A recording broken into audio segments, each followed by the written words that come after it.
a culpa do Lula. Em março realmente estourou a pandemia, eu lembro.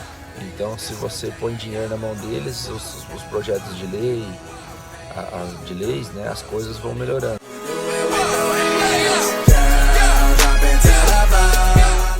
E aí, pessoal, tudo bem? Como é que vocês estão?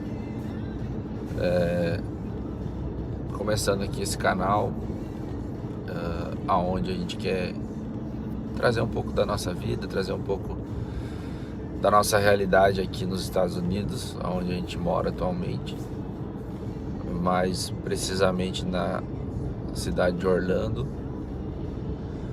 E nosso intuito aqui é poder compartilhar um pouco daquilo que foi fundamental para nossa tomada de decisão, para a gente estar vindo morar aqui. E eu não sei bem ainda como é que a gente vai fazer. Eu sei que nós queremos, tanto eu quanto minha esposa e meus filhos, a gente quer compartilhar com vocês algumas fases de todo o processo, de tudo aquilo que aconteceu até a nossa chegada aqui. E esse vídeo eu vou começar falando sobre, até o título é um pouco polêmico, é a culpa do Lula. Mas na verdade, será que a culpa é do Lula mesmo, né? O que é que aconteceu para a gente estar vindo para cá, né?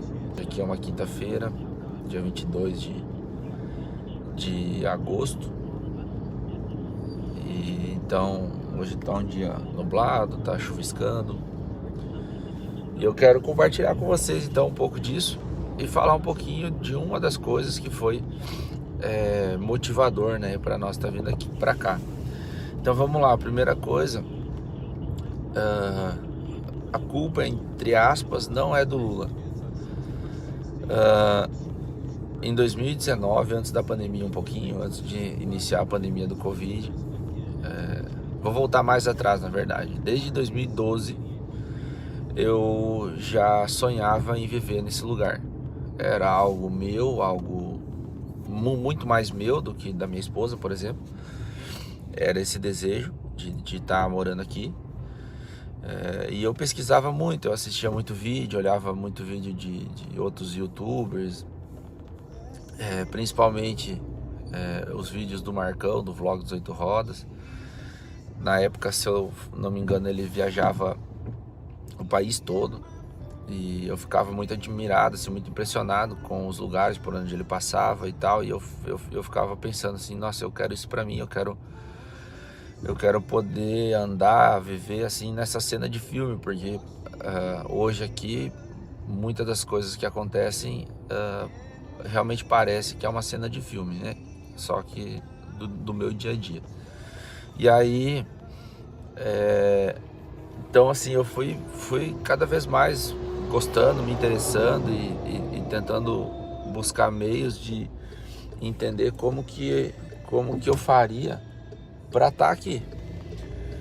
E como eu falei, esse sonho era muito mais meu do que da minha esposa, então eu sempre, quando eu compartilhava isso, era um pouco irreal, né? Porque ela não queria vir e eu não viria sozinho também, né? Sem minha família.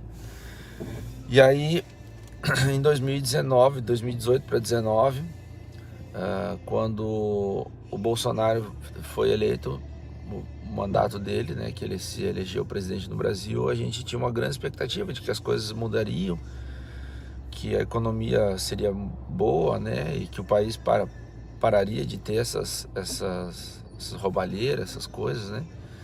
E aí a gente foi e foi quando a gente percebeu que o cara sozinho, né, falando do Bolsonaro em si, ele como presidente, né, ele não fazia nada. Não porque ele não queria, né, mas porque Câmara dos Deputados, porque Senado, STF, esse pessoal, na verdade, é o pessoal que manda no Brasil. Então, se você põe dinheiro na mão deles, os projetos de lei, de leis, né, as coisas vão melhorando. Se você não põe dinheiro na mão deles, eles não aprovam nada. Então, logo ficou bem perceptível isso. Eu acho que na época ainda era o Rodrigo Maia, acho que é Rodrigo Maia, que era o presidente da Câmara, uma coisa assim. ou do Senado, eu não lembro, enfim. Eu sei que as coisas não passavam e não andavam. E aí, 2019, finalzinho de 2019, novembro, a gente começou a tirar os nossos passaportes. E para 2020 a gente queria ter vindo para cá, ter vindo, né? E 2020 ali em janeiro logo foi decretado aquele estado de pandemia, calamidade pública, acho que mundial, uma coisa assim. Em março realmente estourou a pandemia. Eu lembro que onde eu trabalhava as coisas foram fechadas, né? A gente foi impedido de trabalhar e tudo mais. E logo o consulado americano fechou para entrevistas, né? E as fronteiras foram fechadas em basicamente todos os países, o mundo todo. Então a gente abortou a nossa viagem para cá por isso. Que a princípio seria só uma viagem mesmo, a gente queria vir para passear. E aí nesse meio tempo a minha esposa engravidou do nosso segundo filho, que é o Anthony. E aí então nós aguardamos mais uma vez, né, até que passasse toda a gestação dela, até que o nosso filho nascesse. E nós fomos guardando esse sonho, né, para nós. E aí tá uma chave muito importante, às vezes, para você que quer vir. Às vezes os seus sonhos, eles não devem ser compartilhados nem com seus melhos amigos, nem com seus pais, ou sua mãe, seus avós, com ninguém. Eu sempre digo que o que ninguém sabe, ninguém estraga. E de fato nós fomos sempre guardando isso para nós. Era um assunto que só penetrava, né, dentro da nossa casa. E aí, quando meu filho nasceu, as coisas foram se restabelecendo. Nós então conseguimos, fizemos o preenchimento da DS 160, que foi para o visto de turista. Fizemos, pagamos, né, para fazer a entrevista, marcamos, agendamos a nossa entrevista. E aí nós aproveitamos para agendar a entrevista no consulado de Porto Alegre, do Rio Grande do Sul, por dois motivos. Primeiro, porque a minha família é do Rio Grande do Sul e nós morávamos em Palmas, Tocantins. Então nós queríamos visitar os familiares. E também porque lá em Porto Alegre, o CASV, que é onde você faz as suas digitais, onde você tira a sua foto para o seu visto, é tudo no mesmo lugar, sabe? Você faz tudo ali dentro do consulado. Não é, por exemplo, igual Brasília, mesmo Brasília sendo bem mais perto para nós, não é igual Brasília, que você às vezes precisa agendar, às vezes um dia antes no caso, e daí no outro dia você vai na sua entrevista, e nesse meio tempo você fica ali até naquela agonia, e aí paga hotel, aquela coisa toda, acaba que o gasto com a sua viagem é maior. Então a gente decidiu por isso. E também um terceiro motivo é porque a viagem para os Estados Unidos, que era para ser a passeio em 2019, em 2023 já era uma viagem para nós de mudança, né? Então nós já sabíamos que nós viríamos para cá e que nós viríamos para cá para estudar, nós viríamos para cá para, de fato, passar um tempo aqui, nos aperfeiçoando, né? Então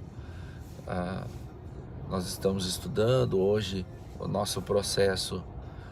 Esses são assuntos assim para outros vídeos, mas o nosso processo hoje já corre dentro da imigração, né? Então as coisas estão andando aqui assim naturalmente, estão andando do jeito certo, né? Que tem que ser.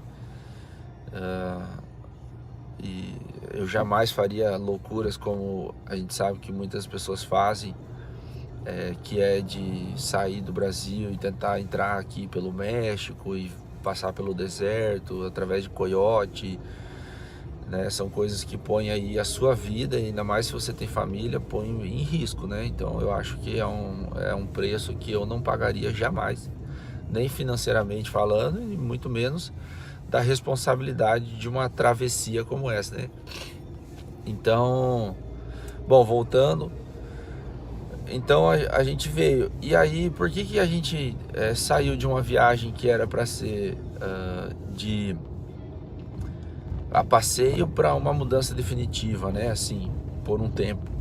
Justamente porque nós vimos o circo, né? A palhaçada, sei lá. Não estou menosprezando aqui os palhaços, eu já fui em circo algumas vezes, é muito engraçado. Mas a palhaçada que é a nossa política, né?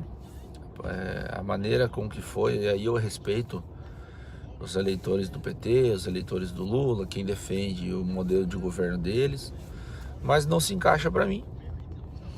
Não se encaixa dentro daquilo que eu já vivi. Hoje eu estou com 37 anos, então eu já vi alguns presidentes passando, eu já vi todos os 4 mandatos do PT, os 2 através da mão do Lula, os outros 2 através da Dilma, até o impeachment da Dilma, e eu entendo como um cara que tem uma consciência, um raciocínio lógico que não é a melhor opção para o nosso país, não é, definitivamente não é. Então volto a falar, não discordo de quem acha que é, mas para mim não é. Então, se o país não vai mudar, se o país não vai avançar, se o país não vai prosperar, se nós não vamos ter melhores condições, nós vamos continuar vendo as coisas da maneira com que estão aí, igual agora a gente vê a taxação de uma série de coisas aí, o aumento dos preços, isso aí já era esperado, isso aí as pessoas precisam entender que tem que tirar da conta da inflação, ou então a mídia que vem e se apoia dizendo que o problema do Brasil é porque os Estados Unidos está em crise. Os Estados Unidos está com um PIB de 2,8 positivo. Não tem crise com um PIB positivo, pelo amor de Deus. Às vezes não é a projeção esperada, mas crise, longe disso, recessão tem que ser PIB negativo, ou muito próximo de zero. Então, né, são outros assuntos aí. Então, é igual eu falo, quando eu percebi que lá no governo do Bolsonaro já era uma coisa que não ia avançar, não ia ir para frente, porque a Câmara, os deputados, o Senado, o STF não contribuía para que nada melhorasse, né? E aí quando foi para ter a reeleição, você vê um cenário como o que foi de um primeiro turno já totalmente horrível, um segundo turno mascarado, com um monte de intervenção do STF, com toda uma mídia montada, né? Tudo aparelhado para que o cara ganhasse. Então, nós não temos uma livre eleição, né? Enfim, para mim, não sou um defensor do Bolsonaro. Eu sou um defensor de um governo que faça o país andar para frente. E eu não acho que o nosso país anda para frente com a política que nós temos, nem mesmo com a política do Bolsonaro, tá? Por conta do molde, né, da quantidade de deputado que existe, com a quantidade de senador que existe, são pessoas ali, muitos assim são coadjuvantes, se elegem, né, porque precisa preencher ali uma cadeira.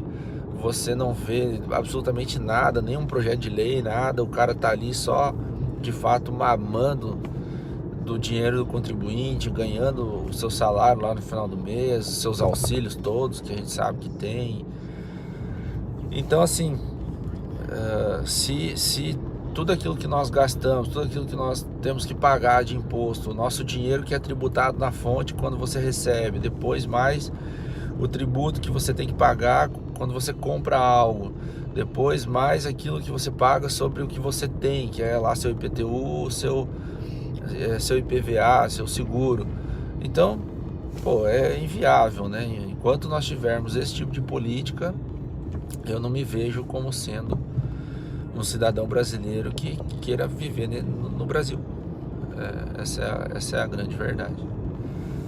Então, eu acho que basicamente eu já consegui explicar, né, alguns dos motivos, ou talvez o nosso principal motivo, né, que foi sim com relação à política, com relação sim à governabilidade, né, que o nosso país tem. Isso tanto faz na mão de quem tá.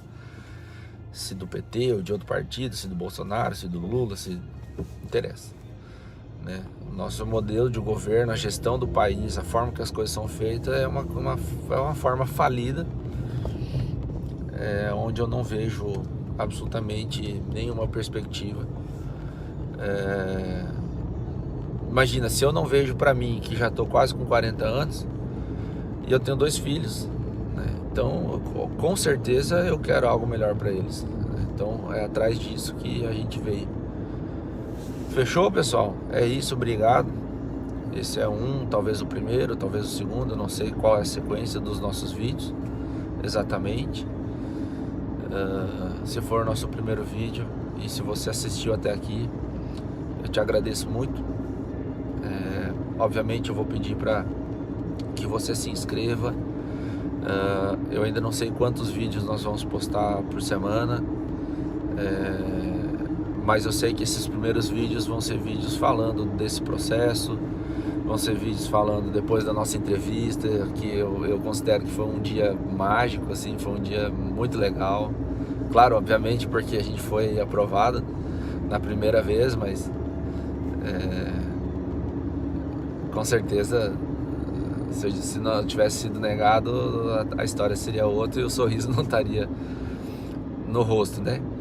Mas enfim, é isso, obrigado. Se inscreve aí, aperta seu botãozinho de curtir aí. E eu espero que seja relevante para você, tá certo? E mais pra frente aí nós vamos vir trazendo vídeos dos passeios que a gente faz, os lugares que a gente vai, dos parques, das lojas. Eu sei que tem muita gente que tem curiosidade de uma série de coisas, do trânsito. Eu sou um cara que sou apaixonado por carro, então quando tiver encontro de carro vou trazer os vídeos aqui e é isso, fechou? Valeu, é nóis.